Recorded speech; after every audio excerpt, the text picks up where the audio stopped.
RRB, l'invité du matin. Bonjour Jean-François Paulin. Bonjour Lionel. Votre invité ce matin, Karen Cazot, la directrice de l'enseignement catholique. Karen Cazot, bonjour. Bonjour. Merci d'avoir accepté notre invitation pour Merci faire un vous. point sur la rentrée scolaire dans les établissements de l'enseignement catholique. À une semaine maintenant de la rentrée. Tout à fait. On commence évidemment par les effectifs parce que c'est quelque chose que l'on regarde année après année. Ils continuent à baisser, mais en fonction de la pyramide des âges. Oui, bien sûr, ça continue à baisser. Surtout, ça se poursuit encore au niveau du second degré, mais nous sommes aux environs de 13 300 élèves. Il y aura toujours des ajustements évidemment de dernière minute. Toujours jusqu'à même voir le 15 mars. Alors, est-ce que cette très légère baisse des effectifs entraîne des fermetures d'écoles? Est-ce qu'il y a des conséquences? Alors, les conséquences, oui, par la baisse des effectifs, nous fermons une petite école maternelle à Théouta, sur Saint-Joseph, vers la tribu de Saint-Joseph. Voilà. À Ouvert. À Par contre, il y a des ouvertures aussi, notamment une classe Ulysse qui va voir le jour. Oui, nous ouvrons une Ulysse au collège Sainte-Marie de Païta, qui va donc être chargée du suivi des élèves en situation de handicap. Ce qui nécessite des enseignants formés spécialement pour ce type d'activité. Oui, enseignants spécialisés qui ont suivi soit les anciennes formations ou les nouvelles qui se mettent en place comme le KPI. Au niveau des internats, Les internats, nous fermons 3 internats, l'internat de Bandé, l'internat de Coné et l'internat de Ouaré, qui sont des petites structures, voilà. Là encore, c'est lié à la baisse des effectifs. Baisse des effectifs et puis aussi par le peu d'élèves qui sont dans ces petites structures, malheureusement, parce qu'on répond aussi à une demande des familles. Donc dans ces cas-là, c'est familles d'accueil pour les élèves qui viennent dans ces établissements scolaires. Oui, tout à fait. Alors, il y a aussi un gros travail que vous avez fait, Karen Cazot, sur la question des cantines. On sait qu'il y a eu beaucoup de questions il y a un an et demi maintenant. Quel est le choix que vous avez fait et comment ça va fonctionner pour les établissements de l'enseignement catholique? Alors, nous sommes autonomes dans la production de l'ensemble de nos repas. Donc, il est vrai qu'on est très prudent. Nous sommes aussi certifiés, ISO 22000. Encore que maintenant, je crois que ça s'appelle... C'est une autre dénomination. Voilà, une autre dénomination. Nous avons une structure à Païta, Saint-Marcelin, où c'est un centre de production qui produit 4000 repas par jour, qui commençait à vieillir, et donc nous avons reconstruit un nouveau centre de production juste à côté. Voilà. Donc il ouvrira ses portes à la rentrée. Donc du matériel neuf, les équipes sont les mêmes? Les mêmes équipes. Alors on parlait d'ouverture-fermeture, j'ai oublié de préciser une chose, on sait qu'il y a des rumeurs qui ont couru sur l'école Saint-Joseph de Cluny à Nouméa. Elle ferme ou elle ferme pas? Non. L'école de Saint-Joseph de Cluny ne ferme pas. C'est l'ENEP, l'école normale de l'enseignement privé, qui est juste à côté, qui ferme. Alors on peut rappeler pourquoi d'ailleurs? Oui. Vous savez très bien que quand on fait entrer des instituteurs stagiaires, ils ont 3 ans de formation et au bout de ces 3 ans, on doit leur fournir un poste. Ils sont titulaires d'un poste. Et au regard de la baisse des effectifs, on ne peut pas relancer des formations, en tout cas pas pour le moment.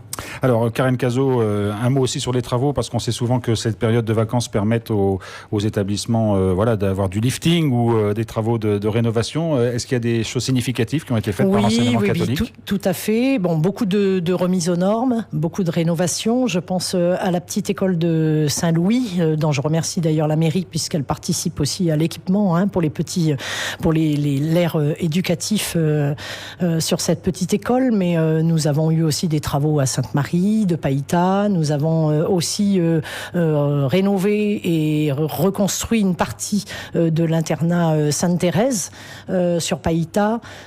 Puebo aussi, des rénovations, surtout de nos structures d'accueil.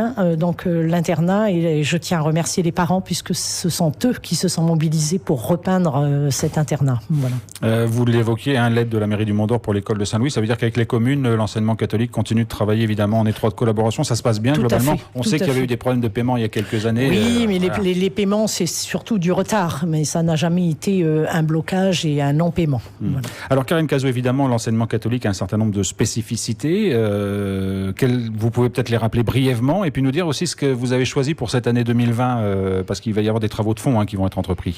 Alors les spécificités, c'est faire en sorte que notre pastorale puisse vivre dans nos établissements.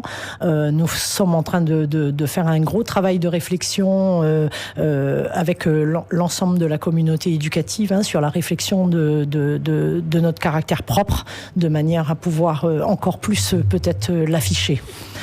Pour cette année 2020, nos priorités, c'est déjà terminer notre formation des chefs d'établissement. Ils vont recevoir leur titre fin février. Ça, c'est une nouveauté. Oui. Ils ont été formés donc par l'école des cadres missionnés de Paris et donc vont obtenir un titre de dirigeant des organisations éducatives. Poursuivre aussi la formation des animateurs formateurs. Il est important aussi, pour de faire monter en compétence aussi les personnels qui accompagnent nos équipes éducatives sur le terrain.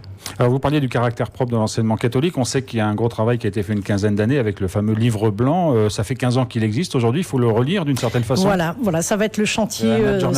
Ça va être le chantier 2020. On va tous se mobiliser. On va mobiliser toutes les communautés éducatives sur ce sujet et faire un point sur 15 ans après. Qu'est-ce qu'il en est de l'enseignement catholique dans le système éducatif calédonien. Vous avez des questions importantes pour l'avenir de l'enseignement catholique ou finalement il est quand même bien installé, bien posé? Il est bien posé, il est même enraciné. Et c'est aussi la force de notre enseignement. Maintenant, il est vrai qu'au regard des restrictions budgétaires, il est important de pouvoir faire le point et surtout, comme je l'ai dit en fin d'année dernière, avoir absolument cette table ronde pour pouvoir contractualiser. Karen Cazot, il y a quelques années, vous aviez aussi beaucoup misé sur les jeunes, notamment en organisant et en mettant sur pied le fameux Conseil des jeunes. Est-ce que c'est une instance qui travaille bien? Est-ce qu'elle produit du fruit? Alors, c'est une instance et une structure qui poursuit, qui devient pérenne. Elle a été mise en place à la rentrée 2013. Nos jeunes sont toujours très, très motivés. On les fait encore réunir plusieurs fois dans l'année, les week-ends. Et puis, il y a toujours un grand rassemblement pour traiter les problématiques actuelles. Voilà. Ce sont des jeunes qui sont volontaires pour participer à ce conseil? Tous volontaires. Ils évoquent les questions à l'intérieur des établissements. Des questions éducatives, des questions de vie d'établissement, des questions aussi politiques sur le devenir de notre pays, sur les addictions, tous les sujets qu'ils souhaitent eux-mêmes mettre sur la table. Alors Karen Cazot, on est à quelques jours de la rentrée scolaire, on le disait, c'est dans une semaine maintenant. Il y a une petite inquiétude évidemment sur Bélep qui pourrait être touché par une dépression. Vous pensez à l'école que vous visitez chaque année Oui, on essaie en tout cas de faire en sorte d'être présent. Mais c'est vrai que c'est une petite école qui risque de vivre quelques jours sous le vent et sous la pluie. Qu'est-ce qu'il vous reste à faire dans la semaine qui vient, Karen Cazot? Finaliser les postes. Il y aura des postes pour tout le monde? Oui, tout à fait. Et puis, il nous reste encore à trouver quelques profs, quelques instits, mais on va dire que c'est pratiquement calé et ça va se terminer cette semaine. Et vous, comment vous vivez cette rentrée scolaire? Qu'est-ce que vous allez faire le 17 au matin? Le 17 au matin, je serai sur l'école de Canala et je fais la tournée toute la semaine et j'irai à la rencontre des équipes et de nos enfants et de nos jeunes et des parents qui nous font confiance. On vous souhaite une bonne rentrée ainsi qu'à tous les enfants de l'enseignement catholique. Merci beaucoup. Merci Karen Cazot.